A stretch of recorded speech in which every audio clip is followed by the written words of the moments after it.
What kind of diplomacy, J.D., you are speaking about? What do you mean?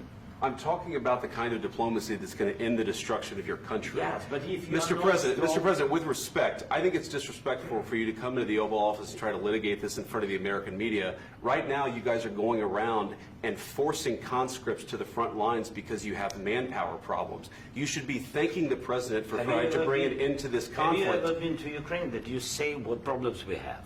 I have been to. Come once. I've actually watched and seen the stories, and I know what happens is you bring them on a propaganda tour, Mr. President. Do you disagree that you've had problems bringing people into your military? And do you think that it's respectful to come to the Oval Office of the United States of America and attack the administration that is trying to prevent the destruction of your country? A lot of questions. Let's start from the beginning. Sure. First of all, during the war, everybody has problems. Even you, but you have nice ocean and don't feel now, but you will feel it in the future. God bless. You don't know that. God bless. You God bless. You will not have a war. Don't tell us what we're going to feel.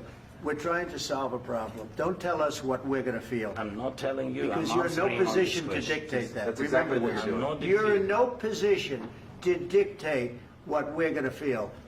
We're going to feel very good. You will feel influence. We're going to feel very good and very strong. You will feel influence. You're right now not in a very good position.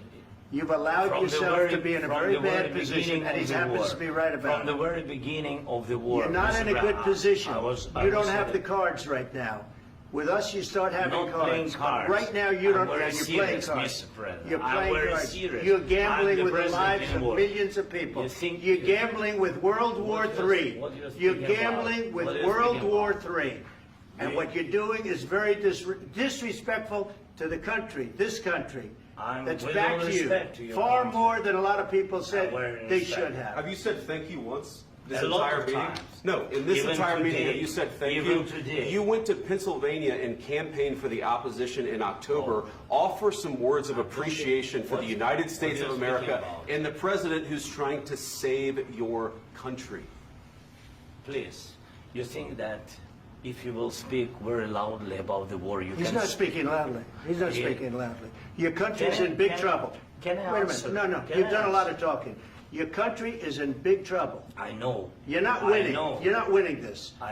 You have a damn good chance of we are coming out staying, okay because of Mr. us. President, we are staying in our country, staying strong from the very beginning of the war. We've been alone, and we are thankful. I said thanks You haven't in been this alone. cabinet. You and haven't not been only alone. in this We cabinet. gave you, through I this said stupid president, $350 billion. You voted we gave for you your military equipment, You and your voted men for are your brave, president. but they had to use our military. What about If you didn't have You our invited military me- equipment, you invited if me you to didn't speak- have our military equipment, this war would have been over in 2 weeks. In 3 okay? days, I heard it from Putin. In 3 days, this is something Maybe new. less. In 2 weeks, of course, yes. It's going to be a very hard thing to do business like this. I Again, tell you. just say thank you. I said a lot of times thank you to American people. Accept that there are disagreements, and let's go litigate those disagreements rather than trying to fight it out in the American media when you're wrong. We know that you're wrong. But you see, I think it's good for the American people to see what's going on. I understand, sir. I think it's I very understand. important. That's why I kept this going so long. You have to be thankful. You don't have the I'm cards. thankful. You're buried there. Your people are dying. tell you You're again, running I low know. on soldiers. Don't- Listen, don't please, you're running Mr. low on President. soldiers. It would be a damn good thing. Mr. And then President. then you tell us, I don't want a ceasefire. I don't want a ceasefire. I want to go and I want this. Look. If you could get a ceasefire right now, I tell you, you take it so the bullets stop flying and your men stop getting killed. Of course, we want to stop the war. But you're I saying said- you don't want a ceasefire. But I said to you, I want a with ceasefire. guarantees. Because you'll get a ceasefire faster than an agreement. Ask our people about ceasefire, what they think. That wasn't doesn't with matter me. for you what- That what wasn't this with me. means. It That was wasn't with with a you. guy named Biden who was not a smart person. This That is was your, with, this that is was with your Obama. president. It was your president. Excuse me. That was with Obama, who gave you sheets, and I gave you javelins. Yes. I gave you the javelins to take out all those tanks. Obama gave you sheets. In fact, the statement is Obama gave sheets and Trump gave javelins. You got to be more thankful, because let me tell you, you don't have the cards. With us, you have the cards. But without us, you don't have any cards. One more question.